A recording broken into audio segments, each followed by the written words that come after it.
आइए अब दूसरा सवाल देखिए, CGL टायर 1 2018 का, passive to active, their children were brought up with great care, ये क्वेश्चन है। तो ये लिख तो दिया है कि पैसिव टू एक्टिव करना है, फिर भी आप पकड़ सकते हैं। वेयर ब्राउट लिखा हुआ है, वेयर के पास वेयर के बाद वर्ब 1 प्लस ING तो नहीं है। तो जब ये वर्ब 1 प्लस ING नहीं है तो मतलब ये आपको पैसिव फॉर्म में है, एक्टिव फॉर्म में नहीं है। ठीक है, वेयर के बाद वर्ब 3 है। ठीक है, ये वर्ब 3 हो गया, मतलब ये पैसिव सेंटेंस है। ऐसे भी हम लोग पकड़ सकते हैं कि ये पैसिव सेंटेंस है। ऐसे चलिए अच्छी बात है, ये दिया ही हुआ है कि पैसिव टू एक्टिव करना है।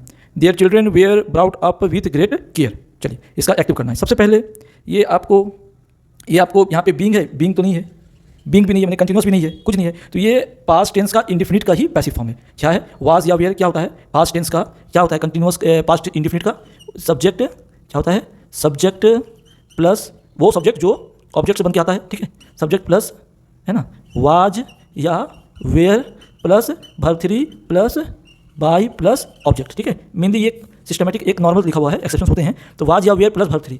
ठीक है, तो यहाँ पे देखो चिल्ड्रन है, बहुत सारे हैं, प्लूरल है, तो प्लूरल है तो वेयर लगेगा, प्लूरल है तो वेयर लगेगा, सिंगल है तो वाज लगेगा, तो ये वेयर लग गया। ठीक है, और वर्ब 3 है, वर्ब 3 कैसे है, bring BRING, bring brought, brought.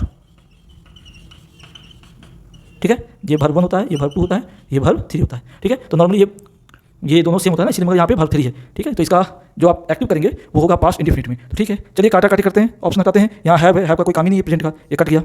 Noun the देख लेते हैं, they had brought up, they had है, ये परफेक्ट है, पास्ट परफेक्ट का सेंटेंस है, पास्ट परफेक्ट, तो यहाँ तो मतलब ही नहीं है, ये तो पास्ट परफेक्ट का है ही नहीं, कट गया। ठीक है, दे ब्राउट अप, अच्छा सब्जेक्ट प्लस वर्ब 2, ये वर्ब 2 है, हाँ दे क्या है, सब्जेक्ट है, क्योंकि their children were brought up with great care. देखिए यहाँ पे एक चीज़ ध्यान देना पड़ेगा, ये तो सब्जेक्ट है प्लस ये वर्ब 2 हो गया। ठीक है, तो ये सेंटेंसेस तो यही होगा आंसर, क्योंकि बाकी कोई सेंटेंस तो हो नहीं रहा है। फिर भी इसमें एक मैं क्लैरिफिकेशन कर देता हूँ। क्वेश्चन में लिखा हुआ था कि their children were brought up, किसके बच्चे, देयर बच्चे, उन लोगों के बच्चे, उन लोगों के बच्चे, उन लोगों के बच्चे। ठीक है, देयर चिल्ड्रेन, तो their children were brought up with great care. तो जब पैसिव से एक्टिव करेंगे तो सब्जेक्ट चाहिए ना, तो सब्जेक्ट यहाँ पे लाया जाता है अपने मन से।